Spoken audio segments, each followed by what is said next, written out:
बिस्मिल्लाहिर्रहमानिर्रहीम। अस्सलाम वालेकुम। आज 17 मई है और दिन है मंगल का। आज तारीखी फैसला आया है, सुप्रीम कोर्ट ने तारीख रकम कर दिया है। सुप्रीम कोर्ट के 3 मुअज़्ज़ज़ जजेस, chief justice Pakistan justice Umar Bandial साहब, जस्टिस जाजुल एहसन साहब और जस्टिस मुनीब अख्तर साहब ने एक ऐसा तारीखी फैसला दिया है कि जिसके बाद ज़मीर फरोशों लोटों का रास्ता हमेशा के लिए बंद हो गया है। अब कोई भी मुल्क ये नहीं कर सकता कि वो पाकिस्तान के अंदर इन्वेस्ट करे, पैसा लगाए, ज़मीर ख़रीदे। ये जो घटिया और गलीज़ किस्म के लोग होते हैं जो अपने ज़मीर बेचते हैं, उनको ख़रीदा जाए और पाकिस्तान के अंदर हुकूमतों को चलता कर दिया जाए। मसला क्या है, पाकिस्तान के अंदर बदकिस्मती से जिसको हम मुकद्दस ईवान कहते हैं, मुकद्दस पार्लियामेंट कहते हैं, उसके अंदर ऐसे मकरू किरदार बैठे हुए हैं जो बड़ी थोड़ी सी कीमत के साथ अपना ज़मीर बेच देते हैं, जो बराए फ़रोख्त होते हैं, जो पहले आवाम से वोट लेकर आते हैं एक जमात के टिकट पे, फिर पैसे लेकर अपना ज़मीर बेचकर उसी जमात की हुकूमत गिरा देते हैं। ये रास्ता हमेशा के लिए बंद हो गया है। अब ये देखें ना, अगर ये ना होता तो क्या होता? कल को कोई और जमात, कल को कोई और मुल्क, आज अगर अमेरिका ने $1 अरब लगाया है और 170-180 अरब लगाकर पाकिस्तान की हुकूमत को गिरा दिया है, कल को फिर रशिया $2 अरब लगा के गिरा देगा, फिर चाइना जो है वो $3 अरब लगा के गिरा देगा, तो इससे होगा क्या? ये ज़मीर फरोश लोटे, घटिया और गलीज और मकरू किस्म के जो किरदार हैं वो तो पैसा बनाते रहेंगे, लेकिन नुकसान किसका होगा? पाकिस्तान का, मुल्क का नुकसान होगा। इसलिए सुप्रीम कोर्ट का ये फैसला पाकिस्तान की फतह है, पाकिस्तान के लोगों की फतह है। और जिसको हम सो कॉल्ड जो जैसी तैसी भी है जमहूरियत हमारे मुल्क में, वो जमहूरियत कम अज़ कम मजबूत होगी कि अब कोई ज़मीर फरोश, कोई लोटा अपना ज़मीर नहीं बेच सकेगा। ये लोटे, ये ज़मीर फरोश जिस्म फरोशों से ज़्यादा बदतर है। जिस्म फरोश भी ये काम नहीं करते जो ये ज़मीर फरोश करते हैं। जिस्म फरोश भी जितने वक्त के लिए पैसे लेते हैं उतना वक्त कम अज़ कम वो उस बंदे के साथ रहते हैं जिससे वो पैसे लेते हैं। ये ज़मीर फरोश जिस पार्टी के टिकट पर लड़कर आते हैं, ये उस पार्टी को दरमियान में छोड़ जाते हैं, बल्कि उनके दुश्मनों के साथ जाकर खड़े हो जाते हैं। अब तहरीक इंसाफ अगले चंद घंटों में अहम फैसला करने जा रही है जो बहुत सेंसिटिव उनका फैसला होगा। आया जो इनको कल इलेक्शन कमीशन के फैसले का इंतजार करें या इलेक्शन कमीशन के फैसले से पहले ही गवर्नर जो है वो हमजा शहबाज को एतमाद का वोट लेने का कह दें या गवर्नर राज लगा दिया जाए। इस हवाले से तहरीक इंसाफ के अंदर जो है वो मुशावरत शुरू है। दूसरी तरफ शहबाज शरीफ साहब जो है उन्होंने भी इत्तेहादियों का इजलास जो है वो बुला लिया है। इस हवाले से किसी भी लम्हे डेवलपमेंट हो जाएगी और अब आप देखेंगे कि एक बार फिर हर गुजरते हुए घंटे के साथ नई डेवलपमेंट होगी और इंशाल्लाह आपको उस डेवलपमेंट के बारे में आगाह करते रहेंगे। अच्छा, कुछ चीजें हैं। एक तो सुप्रीम कोर्ट के इस फैसले के बाद हमजा शहबाज तो कंफर्म फारिग। हमजा शहबाज की इखलाकी पोजीशन पहले भी हैसियत कोई नहीं थी, अब आईनी और कानूनी भी कोई हैसियत नहीं है। दूसरा इसमें यह हुआ है कि शहबाज शरीफ भी खतरे में है, क्योंकि इस वक्त शहबाज शरीफ के पास वोट जो उन्होंने लिए उनमें 2 काफ लीग के हैं, 1 रुकन फौत हो चुके हैं। अब एक तो शहबाज शरीफ साहब को और पूरी नून लीग को, इस पूरी इंपोर्टेड हुकूमत को दुआ करनी चाहिए कि अल्लाह ताला इस वक्त जो 173 लोग जिन्होंने वोट दिए थे शहबाज शरीफ को, उन सबको अल्लाह लंबी जिंदगी दे, या कम अज कम अल्लाह ताला 1 साल या 1.5 साल ये जो रखना चाहते हैं असम्बली उतनी तो जिंदगी दे।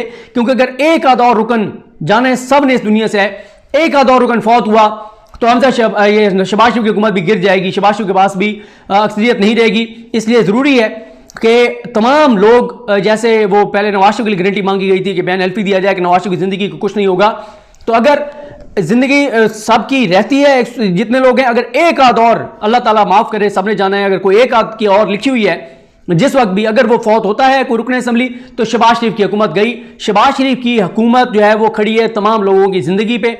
एक आदमी इधर उधर हुआ, नाराज़ हुआ या कुछ हुआ उसको, तो ये हुकूमत भी ख़त्म हो जाएगी।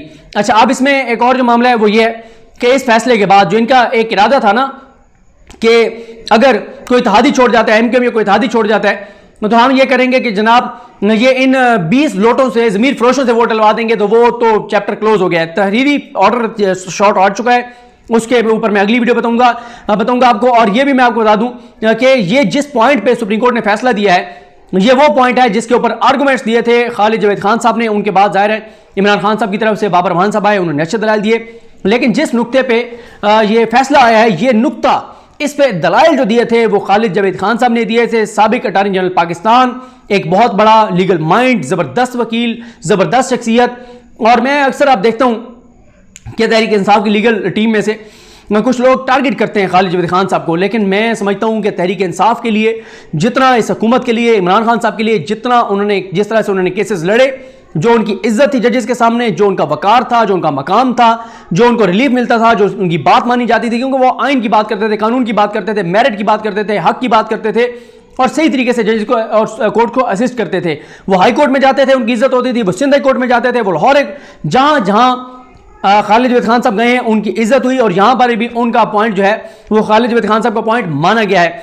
अब अगर गवर्नर जो है वो कह देते हमजा शहबाज को कि तुम जो है वो एतमाद का वोट लो, हमजा शहबाज एतमाद का वोट नहीं ले सकते, फिर दूसरे राउंड में जिसके पास अक्सरियत होगी वो बन जाएगा, और जाहिर है परवेज इलाही साहब के पास अक्सरियत है और परवेज इलाही साहब जो है वो बन जाएंगे। अच्छा, इसमें यह है कि अब नून लीग को इस वक्त जो आसरा है ना वो इलेक्शन कमीशन का है, उस पर अलग से बात कर लेंगे कि अगर ये जो है वो इलेक्शन कमीशन नहीं करता तो फिर क्या है, उस पर अलग से करेंगे। लेकिन आज बड़े फैसले मुतवक्के हैं, तहरीक इंसाफ ने बड़े फैसले करने हैं, आया गवर्नर आज लगाना है, एतमाद के वोट का कहना है, इलेक्शन कमीशन का इंतजार करना है, क्योंकि देखें आईनी बहरान पैदा हो गया है। क्योंकि अगर गवर्नर इनको कहता है एतमाद के वोट का तो ये आ जाएंगे अदालत में कि गवर्नर तो ये है ही नहीं, गवर्नर तो कोई और है। अच्छा, गवर्नर राज लगाते हैं, वो मामला भी अदालत में आने। असल बात यह है कि मुल्क नहीं चल रहा, 13 करोड़ के सूबा काबीना के बगैर चल रहा है, उधर से लड़ाई पड़ी हुई है। अलीम खान वहां पे नवाज शरीफ के कदम जाके पकड़ रहे हैं, उनके पांव पड़े हुए हैं, भीख मांग रहे हैं वजारतों की कि अल्लाह का वास्ता है मुझे ये वजारत दे दो, मुझे ये वजारत पसंद है। बच्चों की तरह जैसे बच्चे माँ बाप को कहते हैं अबू अबू अम्मी अम्मी मुझे ये चीज़ पसंद है, अम्मी मुझे ये चीज़ ले दें, बाजार से गुजरते हुए ना बच्चे जिद करते हैं कि पापा मामा मुझे ये ले दें। तो ये भी उसी तरह से इस वक्त सबके 16 जमातों के इस वक्त जो वालिद मोहतरम हैं वो नवाज शरीफ हैं, और नवाज शरीफ के वालिद मोहतरम कोई और है, वो आप सबको पता है कि इनको लाने वाले कौन है, वो नवाज शरीफ के वालिद मोहतरम वो हैं। 16 जमातों के वालिद जो है वो नवाज शरीफ हैं। बिलावल ने ओहदों की भीख मांगनी हो नवाज शरीफ के पास जाते हैं। अलीम खान ने मर्जी की वजारत लेनी है जिसमें माल पानी अच्छा हो या जो भी वो चाहते हैं, माल पानी की वजह से या इख्तियार की वजह से या ज्यादा वजारतें चाहते हैं, वो सारी की सारी जो है वो नवाज शरीफ के पास सब जाके भीख मांग रहे हैं, उसके पांव पकड़ रहे हैं। ये इज्जत है आपकी कि एक सजा याफ्ता मुजरिम, इश्तिहारी, फरारी, मफरूर, भगोड़ा जो मतलूब है पाकिस्तान के इदारों को, जो पाकिस्तान आ नहीं सकता, जिसने अपनी जिंदगी में पाकिस्तान ना आने का फैसला किया है, आप ओहदों की भीख मांगने उसके पास जा रहे हैं। तो ये शर्म का मकाम है उन लोगों के लिए जो अपने आप को बड़ा सियासतदान समझते हैं। उसके बाद ये जो 25 लोग हैं, कल ये डी सीट भी हो सकते हैं कि खुदाई मिला ना विसाले सनम, ना इधर के रहे ना उधर के रहे, वोट डाला वो काउंट नहीं होगा, डी सीट भी हो जाएंगे। ये एक बड़ा सेंसिटिव इनके लिए काम है। और फिर एक और चीज जो ये बार बार कह रहे हैं कि ये पार्टी की डायरेक्शन नहीं थी, डायरेक्शन के बगैर उन्होंने वोट डाला इसलिए इलेक्शन कमीशन को बचा लेगा। सारी दुनिया को पता है, सारे जहान को पता है, इमरान खान खुद वहां जाकर बैठे रहे फ्लैटीज में 3-4 हफ्ते 1 महीने तक इनको डरबे में जैसे मुर्गियों को बंद करके रखा जाता है, जैसे बकरियों को बंद करके रखा जाता है, जैसे भेड़ों को बंद करके रखा जाता है, उस तरह से तो इनको बंद करके रखा गया 25 लोगों को। ये किस मुंह से कह सकते हैं कि जी हमें तो पता नहीं था, हम इतने नन्हे मुन्ने काके थे, हम इतने जो है वो अजीब व गरीब इनकी बात है कि हमें तो पता ही नहीं था किसको वोट देना, हमें तो पार्टी ने डायरेक्शन नहीं दी थी। अगर इलेक्शन कमीशन ने इनको बचाया भी सही तो सुप्रीम कोर्ट जो है उड़ा देगी और सुप्रीम कोर्ट इन चीज़ों में नहीं पड़ेगी, क्योंकि सुप्रीम कोर्ट में इस वक्त नवाज शरीफ का कोई ऐसा मुलाजिम नहीं बैठा हुआ जैसे मुलाजिम जो हैं वो वहाँ पे इलेक्शन कमीशन में बैठे हुए हैं जो फ़ोन करके मियाँ साहब क्या हुक्म है, मैं लग जाऊँ चीफ इलेक्शन कमीशन ना लगूँ। तो ये सूरत हाल सुप्रीम कोर्ट में नहीं है, और सुप्रीम कोर्ट ने जो पहला भी फैसला दिया था वो इलेक्शन कमीशन की वजह से दिया था, फौरी इलेक्शन की तरफ ना जाने का, और वो भी बहरहाल तहरीक इंसाफ को तो उसका फ़ायदा ही हुआ है। तो इस वक्त जो है वो हमजा शहबाज तो फारिग, कोई आईनी कानूनी और इखलाकी उनकी हैसियत नहीं रही। शहबाज शरीफ भी खतरे में है। तहरीक इंसाफ अगले चंद घंटों में अहम फैसला करने जा रही है, देखते हैं कुछ देर में वो फैसला पता चल जाएगा। आपको बता दूंगा कि गवर्नर राज की तरफ वो जा रहे हैं, एतमाद का वोट लेने का कह रहे हैं, या कल इलेक्शन कमीशन को इंतजार करेंगे।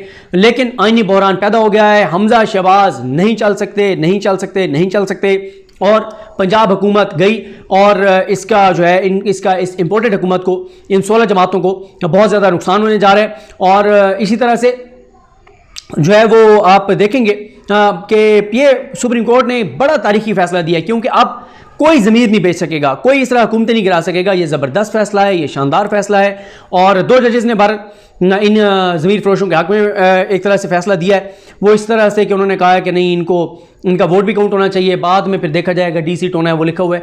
तो वो पहले नज़र आ रहा था, वो 2 जजेस मोहतरम जजेस जो हैं हमारे मजरा मियां खेल साहब और जमाल खान मधु खेल साहब, वो मुसलसल इनके हक़ में ही रिमार्क्स दे रहे थे कि वो नहीं एक्सट्रीम पे जाना चाहते थे। हालांकि सुप्रीम कोर्ट का ये काम है कि जब आइन की इतनी खिलाफवर्जी हो रही हो तो वो आखिरी सतह तक जाएं, आइन को बचाने के लिए, पाकिस्तान को बचाने के लिए, पाकिस्तान की बका के लिए, पाकिस्तान के मफाद के लिए। ये इस तरह से अगर ज़मीर फरोशी होती रही और लोटे बेचते रहे, हुकूमतें गिराते रहे, डी सीट होंगे, 60 दिन बाद फिर जीत के आ जाएंगे, हुकूमत उन्हीं की होगी, इलेक्शन कमीशन उन्हीं का होगा, फिर जीत के आ जाएंगे, तो फ़ायदा उनको डी सीट करने का। लेकिन अब जो है वो इनका चैप्टर क्लोज हो गया, और बाकी जो है अगली वीडियो में इंशाल्लाह दो चीज़ों के बारे में, एक तो ज़ाहिर है इस पे बात करेंगे जो तहरीरी शॉर्ट ऑर्डर है ये क्या है, और साथ ही तहरीक इंसाफ जो है वो क्या करने जा रही है।